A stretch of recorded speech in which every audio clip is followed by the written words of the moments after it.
வரலட்சுமி நேரத்துலேருந்து ஒரு கோபமாகவே இருக்கிறேன் என் மேலே என்னன்னு தெரியல. ஆனால் இப்போ பாருங்களேன், ஃபோனில் ரீல்ஸ் பார்த்துன்னு சிரிச்சுன்னு இருப்பா. ஆனால் நான் போன பிறகு மூஞ்சி வைப்பா. வரு, ஏன் நேரத்துலேருந்து கோபமா இருக்கிற?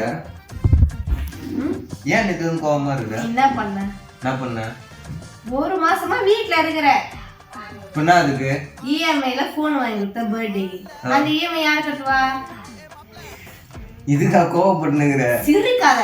ஏய், மாசம் 10,000 இருந்து 25,000 வரை சம்பாதிக்கிற, உனக்கு தெரியாது அது? எப்படி நீ வீட்ல தான் சுத்திட்டு இருக்க அங்கேயும் இங்கேயோன்னு? மாசம் 20,000 இருந்து 25,000 வரை சம்பாதிக்கிறேன். ஸோ கைஸ், நீங்களும் மாசம் 10,000 இருந்து 25,000 வரை சம்பாதிக்கணுமா? ஒன்றும் இல்லைங்க, நான் ஒரு வேலை சொல்கிறேன். ஸோ அது போயிட்டு பண்ணுங்கள். ஸ்ட்ரெச்சபிள் தான். நான் கீழே வந்து கான்டாக்ட் நம்பர் தரேன். அவங்களுக்கு போய் கான்டாக்ட் பண்ணி மறக்காமல் விசிட் பண்ணி. நம்ம என்ன இன்வெஸ்ட் பண்ணுற மாதிரி இருக்க போகுதுடா? நம்மளாம் எதை இன்வெஸ்ட் பண்ணுவாங்க? நம்ம செய்கிற வேலைக்கு அவங்க தான் நம்மளுக்கு காசு தருவாங்க. ஸோ மறக்காமல் போயிட்டு கீழே தர கான்டாக்ட் நம்பருக்கு கான்டாக்ட் பண்ணுங்கள். Bye bye.